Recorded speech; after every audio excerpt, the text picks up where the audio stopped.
Nabi Muhammad.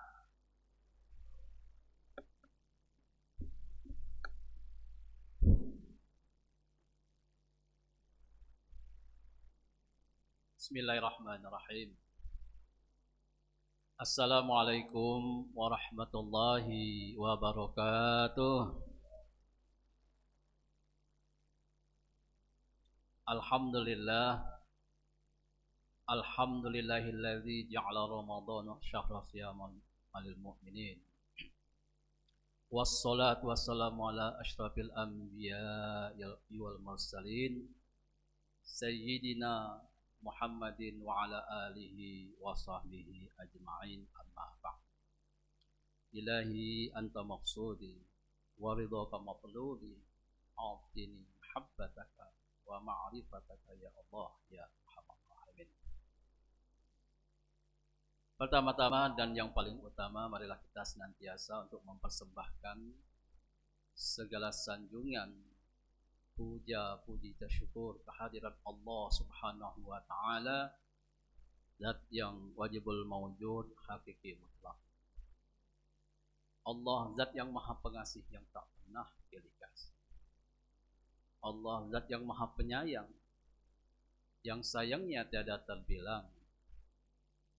Allah Zat yang maha tahu, tanpa terlebih dahulu, yang telah menghantarkan kita di masjid yang mulia ini untuk dapat kita melaksanakan, menunaikan salah satu kewajiban kita selaku hamba Allah yang dhaif, di mana tadi kita telah melaksanakan salat zuhur secara berjemaah, dan alhamdulillah pada hari ini kita telah memasuki hari yang ke-10 di dalam bulan suci Ramadan, yang telah dikategorikan oleh Rasulullah menjadi 3 bagian Ramadan itu awaluhu rahmah, wa awsatuhu maghfirah, wa akhiruhu ikun minan.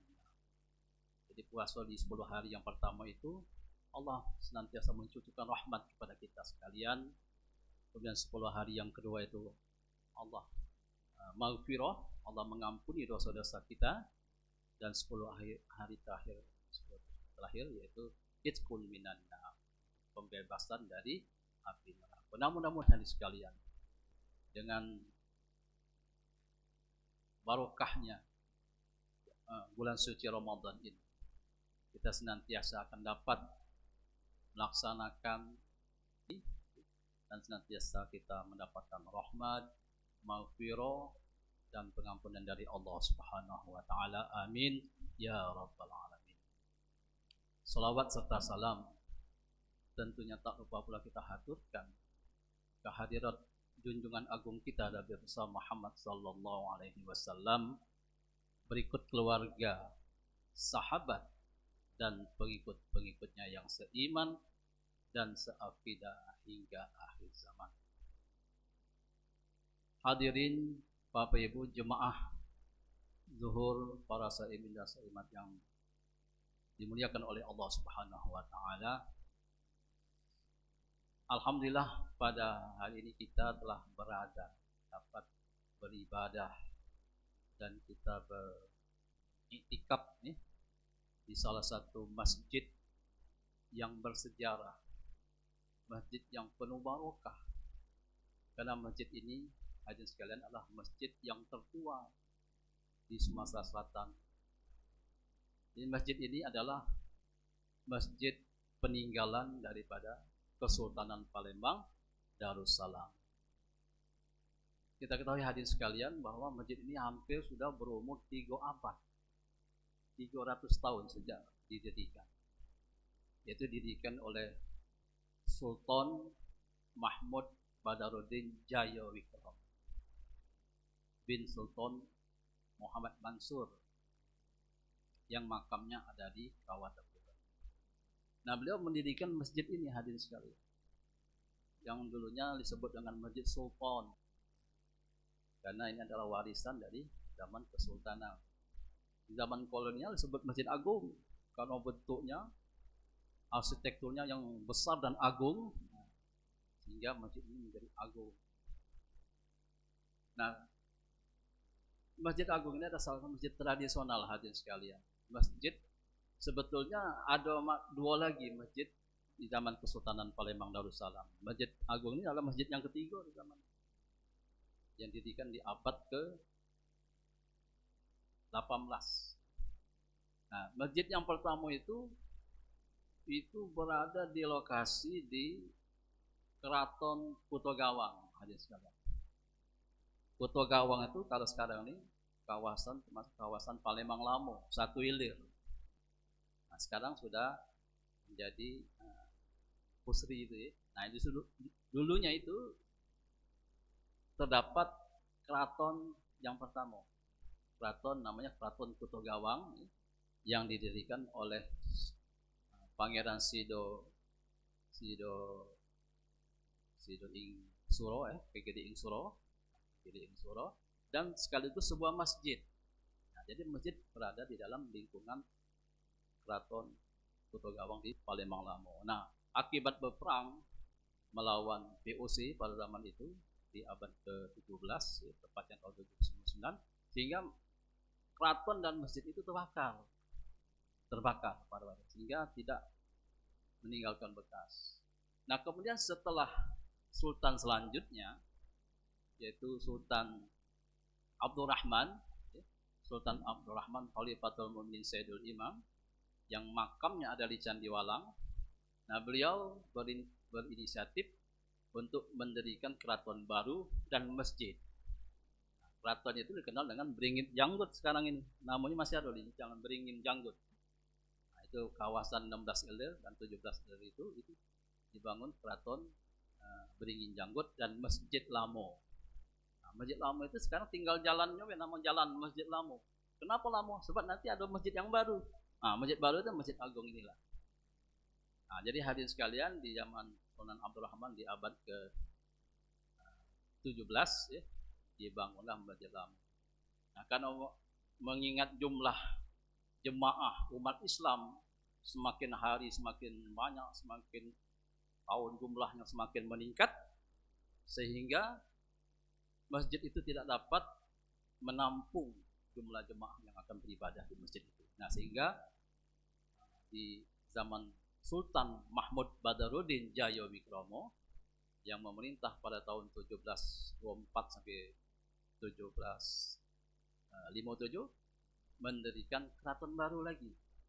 Keraton baru yaitu dikenal dengan Keraton Tengkoro. Jadi ada Sungai Tengkoro. Kemudian dikenal juga Keraton Kuto Kecil atau Kuto Lamo. Nah, di belakang Keraton Tengkoro itulah letaknya Masjid Agung sekarang ini. Jadi posisi Masjid Agung itu di belakang keraton dan dikelilingi oleh sungai Tengkoro, Sungai Kapuran. Nah, sungai-sungai ini sudah ditimbun, hadirin sekalian. Sungai Tengkoro itu sudah menjadi jalan Jenderal Sudirman. Jenderal Sudirman itu dulunya Sungai Tengkoro. Dan Sungai Kapuran sekarang juga sudah ditimbun. Nah, jadi Masjid Agung ini sangat bersejarah sekali. Didirikan oleh Sultan Mahmud Badaruddin Jayawikromo yang pertama. Nah, jadi melalui masjid inilah sehingga syiar Islam masuk dan berkembangnya Islam di Palembang pada waktu itu menjadi pesat, sehingga dengan keberadaan masjid ini tercatat di dalam sejarah bahwa Palembang pada masa itu menjadi pusat sastra dan kajian Islam yang terbesar di Nusantara setelah Aceh. Jadi pada abad ke-18, 17, 18 itu ada 4 pusat kajian Islam di Nusantara, di Indonesia. Yang pertama di Aceh, setelah Aceh Malangi kemunduran, maka beralih ke Palembang. Setelah ke Palembang, ke Banjarmasin dan ke Sumatera Barat. Nah, dengan keberadaan Masjid Agung ini, hadirin sekalian, banyak sekali melahirkan ulama-ulama besar. Banyak melahirkan para wali-wali Allah seperti Syekh Abdul Somad Al-Palembani. Nah, itu ulama besar Palembang itu, waliullah, wali kutub itu. Nah, melalui Syekh Abdul Somad Al-Palembani, kemudian Masjid Agung ini terus pelaksanaan amaliyah terus berjalan dari zaman Kesultanan dulu. Sebab masjid ini kan tradisional sejak zaman Kesultanan, hadirin sekalian.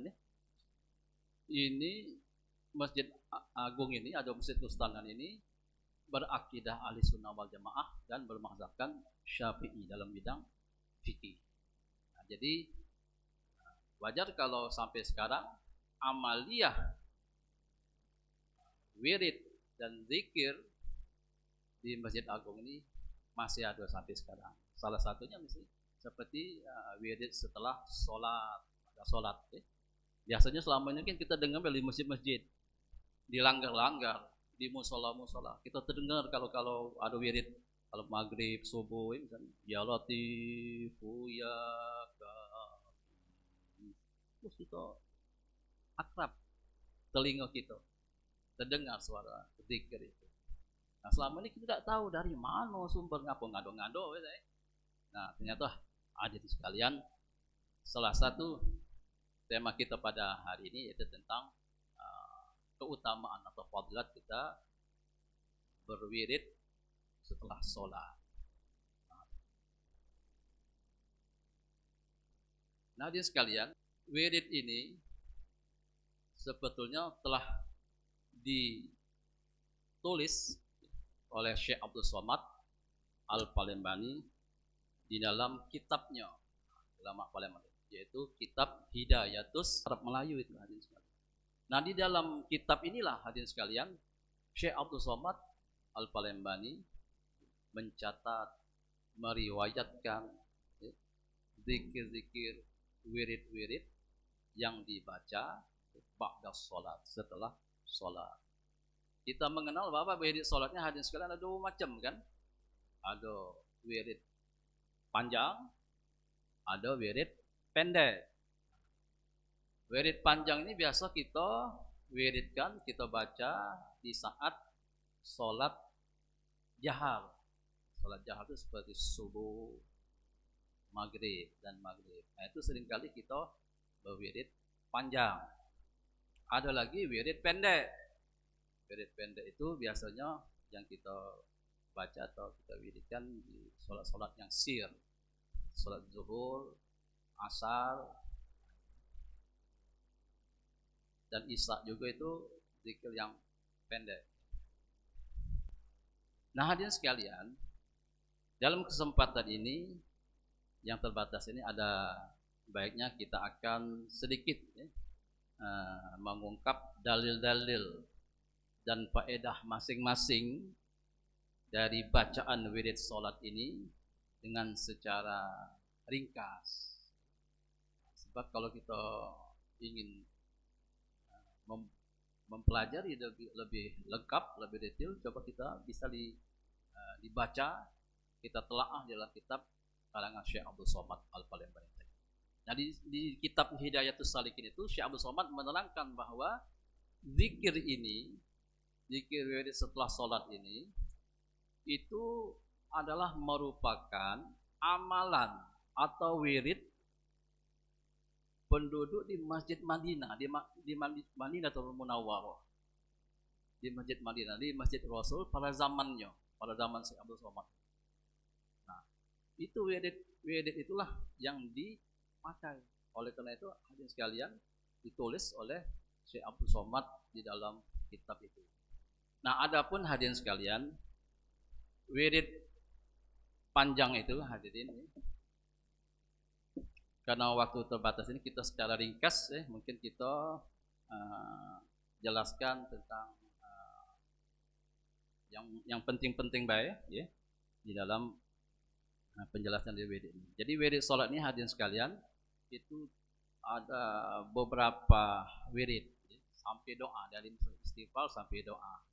Nah, lazim yang kita wiridkan di masjid dan di langgar-langgar, di mushola, terutama di masjid kita ini, Masjid Agung ini, yaitu setelah imam mengucapkan salam kan, Assalamualaikum warahmatullahi wabarakatuh, Assalamualaikum warahmatullahi wabarakatuh. Nah, pada waktu mengusap muka, nah itu kita baca. Kita baca ada bacaan Bismillahirrahmanirrahim la ilaha illallah rahmanur rahim Allahumma zhib amnya hamma wal hazan. Nah, itu. Nah, kemudian hadirin sekalian, itu kita baca istighfar kan, 3 kali. Kemudian kita baca la ilaha illallah wahdahu la syarikalah lahul mulku wa lahul hamdu wa yumiitu ala kulli syai'in 10 kali.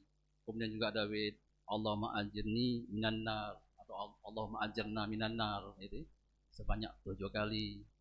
Kemudian kita baca Allahumma antas salam wa minkas salam wa alaika ya'udus salam fahina rabbana bis salam wa adkhilna jannata darus salam tabarakta rabbana wa ta'ala ya zal jalali wal ikram, dan seterusnya sampai adonya nanti ya latif kita baca ya. Kemudian baca la ilaha illallah sampai 10 kali. Kemudian kita doa dengan Fatihah, doa pertama dan doa kedua. Nah, itu yang biasa kita baca hadirin sekalian.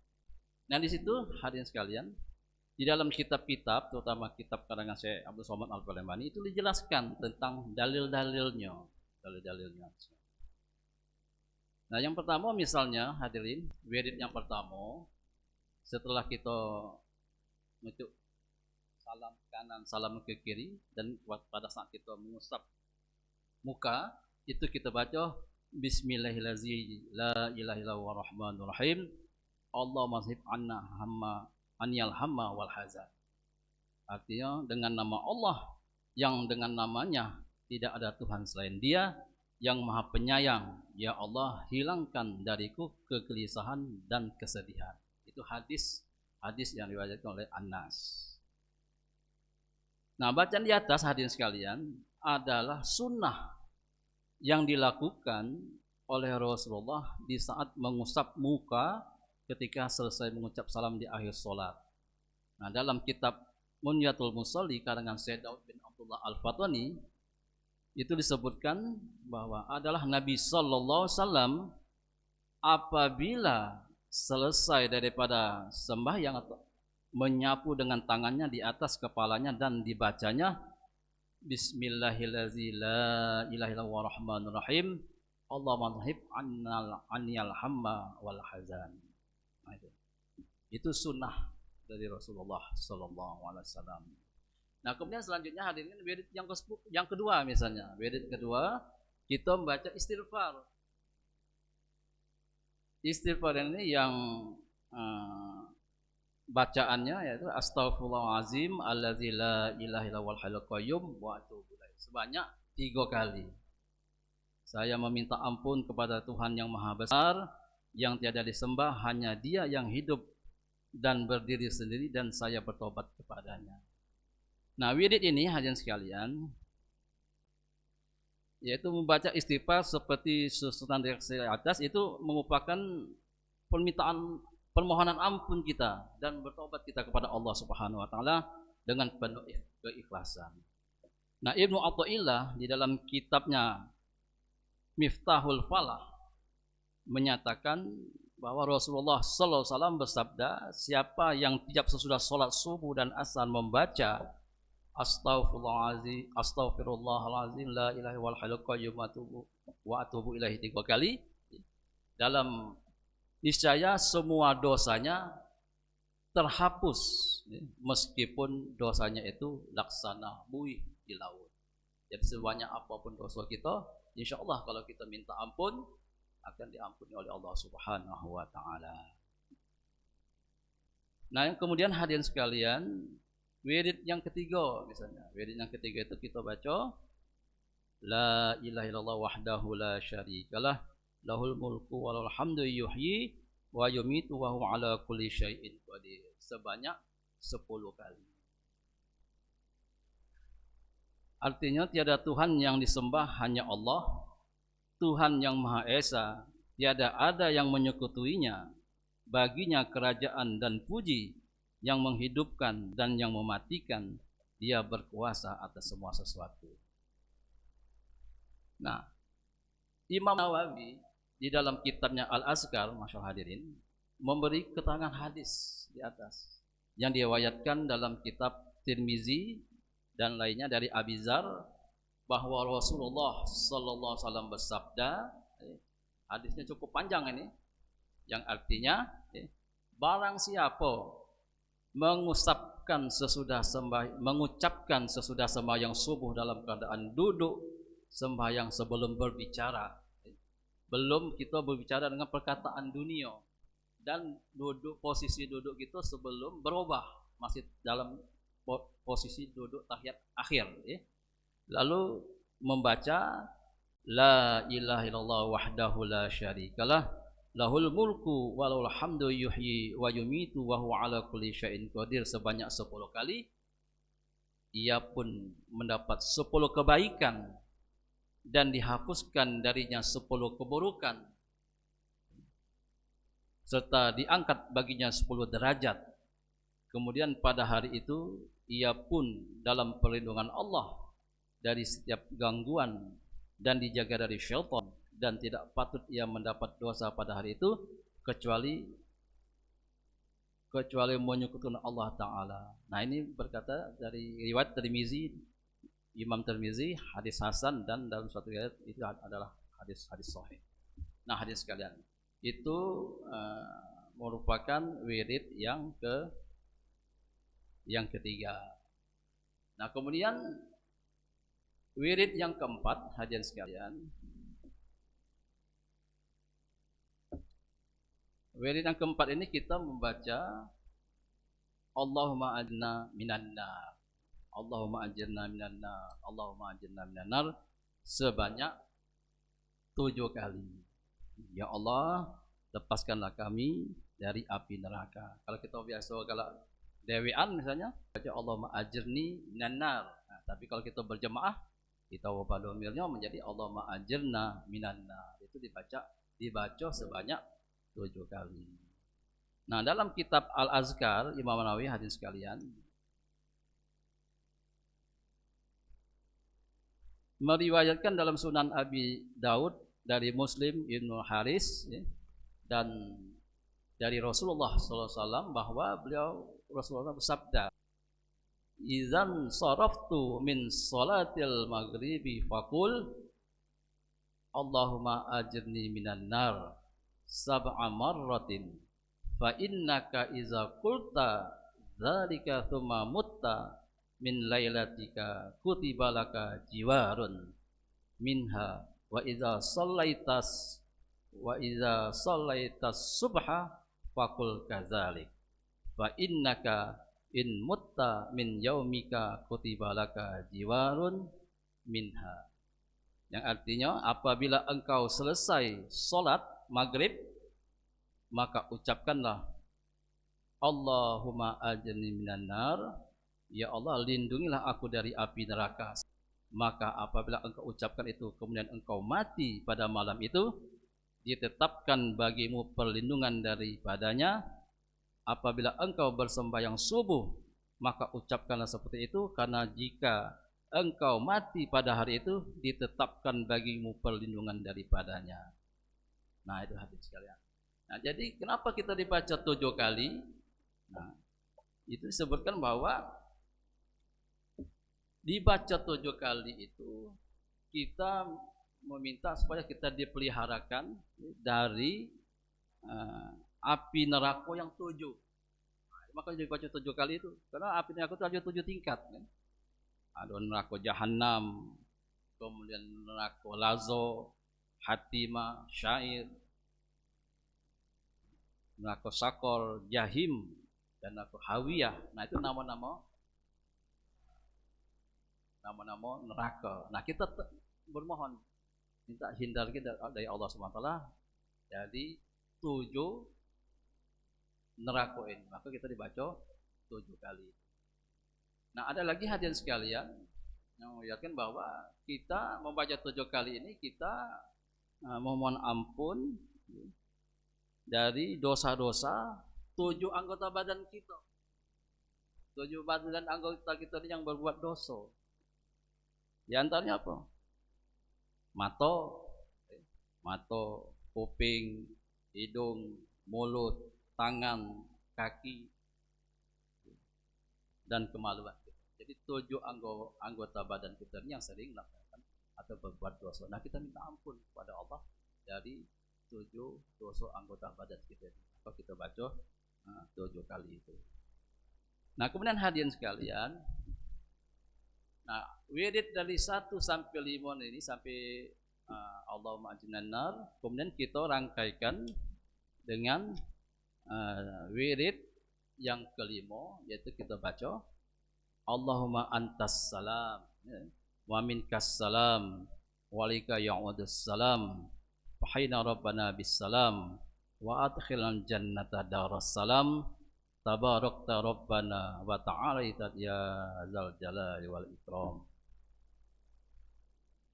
Artinya, ya Allah, engkaulah penyelamat, daripadamu lah datangnya keselamatan, dan kepadamu pula kami, dan kepadamu pula kembali keselamatan. Semoga engkau hidupkan kami selalu dalam keselamatan. Masukkanlah kami kamu Darussalam, daripadamu sumber berkah, dan engkau maha tinggi, maha besar, dan maha pemurah. Nah, dari 1 sampai 5 ini hadirin sekalian, wirid ini kita berubah posisi duduk kaki kita, dan kita belum berbicara tentang perkara urusan dunia. Kita masih dalam posisi duduk tahiyat akhir atau duduk tawarruk. Kita dibaca sampai wirid yang kelima, Allahumma antas salam. Nah, kemudian selanjutnya kita hadirin sekalian membaca surah Al-Fatihah, kemudian kita membaca ayatul kursi, itu semua adalah ayat-ayat Al-Quran, kan? Kemudian ya Latif, dan kita berzikir la ilaha illallah itu sebanyak 10 kali dengan irama yang lazim, yang biasa kita dengar, terutama di Masjid Agung kita ini. Kita baca dengar la ya Latifu ya Kafi ya Hafizu ya Syafi. Itu sampai dilanjutkan dengan kalimat la ilaha illallah, la ilaha illallah sebanyak 10 kali. Nah, kemudian kita berdoa. Nah, doa ini hadirin sekalian sesuai dengan kebutuhan kita. Apa yang kita mintakan, apa yang kita mohon kepada Allah Subhanahu wa taala. Doa apa baik? Doa yang kita baca, doa yang biasa yang diajarkan oleh dibaca oleh Rasulullah sallallahu alaihi wasallam. Nah, sebelum kita Fatihah, sudah doa tadi, doa yang pertama hadirin sekalian sebelum Fatihah, ya. Nah, juga disunatkan untuk membaca istighfar 3 kali. Istighfar ini yang bunyinya astaghfirullahalazim allazi la ilaha illa huwal hayyul qayyum wa atubu ilaihi 3 kali. Nah, kemudian kita sambung dengan asyhadu alla ilaha illallah wahdahu la syarikalah ilahau wahidan wa rabban syahidan la ma'budasi wa huwa nahnu muslimun sebanyak 4 kali. Nah, di dalam suatu risalah itu disebutkan kenapa kita baca ini 4 kali, karena untuk kita bermohon kepada Allah SWT agar untuk memendekkan jembatan Shiratal Mustaqim. Itu guna dibaca 4 kali. Asyhadu alla ilaha illallah wahdahu la ilaha wahida wa rabban syahida la ma'budu muslimun itu dibaca 4 kali. Faedahnya adalah kita bermohon kepada Allah kiranya nanti di akhirat nanti kita kan menitikan jembatan Shiratal Mustaqim. Jembatan Shiratal Mustaqim hadirin sekalian menurut riwayat selama 3.000 tahun kita meniti di jembatan Shiratal Mustaqim. Itu tergantung amal ibadah kita. Ada 1.000 tahun mendaki, 1.000 tahun mendatar, 1.000 tahun turun, 3.000 tahun perjalanan. Nah, dengan kita membaca asyhadu alla ilaha illallah tadi 4 kali, nah kita berharap jembatan Shirathul Mustaqim ini panjangnya menjadi 4 hasto. 4 hasto. Nah, itu. 4 hasto itu dari sikut ke jari tengah ini. Jadi pendeknya 4 hasto. Jadi mudah-mudahan dengan kita senantiasa berwirid, baik itu wirid setiap sholat dan wirid-wirid yang telah diajarkan oleh guru-guru kita, mudah-mudahan ada fadilat, faedah, manfaat yang dapat kita petik nanti dengan kita senantiasa berwirid. Nah, setelah itu hadirin sekalian baru kita doa yang kedua. Nah, baru kita baca Fatihah kan, kemudian baru doa kedua. Yang doa kedua ini biasanya doa tolak bala biasanya. Doa tolak bala. Allahumma bihaqil Fatihah, wasirul Fatihah, ya fardul ham, ya kashifal gham, ya man li'ibadihi yaghfir wa yarham, ya dafi'al bala ya Allah, ya dafi'al bala ya Rahman, ya dafi'al bala ya Rahim. Itu biasanya. Allahumma biha subhanallah. Ya salam wa akhiru da'wahum alhamdulillahi rabbil alamin. Nah, itu wirid panjang yang kita biasa kita amalkan, terutama di masjid kita, di Masjid Agung. Nah, itu salah satu yang diajarkan oleh Syekh Abdul Somad Al-Palembani. Banyak sekali hadis sekalian, ajaran wirid-wirid yang diajarkan oleh Syekh Abdul Somad Al-Palembani di Palembang sekarang sudah menjadi tradisi, sudah menjadi ibadat menjadi adat. Nah, saking kentalnya ibadat adat ini sehingga ibadat menjadi adat. Seperti apa? Misalnya kita baca Al-Barzanji, itu Syekh Abdul Somad ngajar Al-Barzanji, Maulid Syawal Anam misalnya, atau itu Ratib Saman dan lain sebagainya. Termasuklah wirid pada sholat. Nah, itu saja hadirin sekalian, sekedar kita mengisi di bulan Ramadan yang hari ke-10 ini. Mudah-mudahan kita senantiasa akan mendapatkan barokah dan maghfirah dari Allah Subhanahu wa taala. Amin ya rabbal alamin. Kami akhiri, Allahumma waffiq ila aqwamit thariq wa minkum. Wassalamualaikum warahmatullahi wabarakatuh.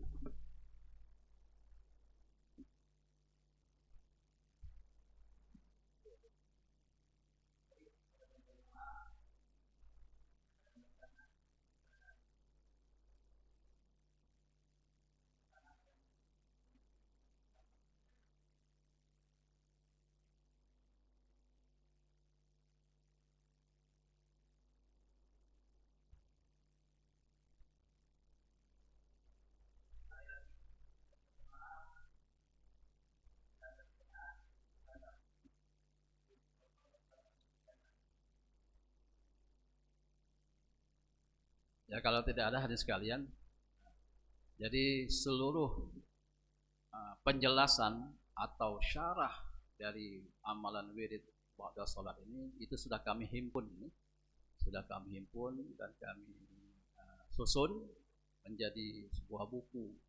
Insyaallah dalam waktu dekat ini buku ini insyaallah akan terbit. Ini yang kami nukil dari berbagai sumber, banyak sumber seperti karangan Syekh Abdul Somad Al-Palembani. Di dalam perukunan juga ada itu wirid-wirid perukunan, kita perukunan Melayu itu yang kalau kita sering baca, ngomong tua dingin dulu tahu itu. Kita perukunan dan lain sebagainya. Itu saja hadirin sekalian. Selamat menjalankan ibadah puasa. Mudah-mudahan kita dapat merampungkan puasa kita, puasa yang 10 pada hari ini, pada waktunya nanti kita berbuka. Itu saja, marilah kita sama-sama kita baca doa. A'udzubillahi minasyaitonirrajim. Bismillahirrahmanirrahim. Alhamdulillahirabbil alamin. Wassalatu wassalamu ala asyrafil anbiya'i wal mursalin sayyidina Muhammadin wa ala alihi wa sahbihi ajma'in. Allahumma jama'ana hadza jam'an marhuma wa taqabbal ba'dahu tafarraqan ma'suma. Allahumma inna nas'alukal huda wat tuqa wal 'afafa wal ghina. Allahumma ya fariqal furqan wa munzilal qur'ani bil hikmati wal bayan. Barikillahumma lana fi syahri Ramadan Barikillahumma lana fi syahri Ramadan. Barikillahumma lana fi syahri Ramadan. Rabbana atina fid dunya hasanah wa fil akhirati hasanah wa qina adzabannar. Wa shalli wa sallim ala jami'il anbiya'i wal mursalin. Walhamdulillahirabbil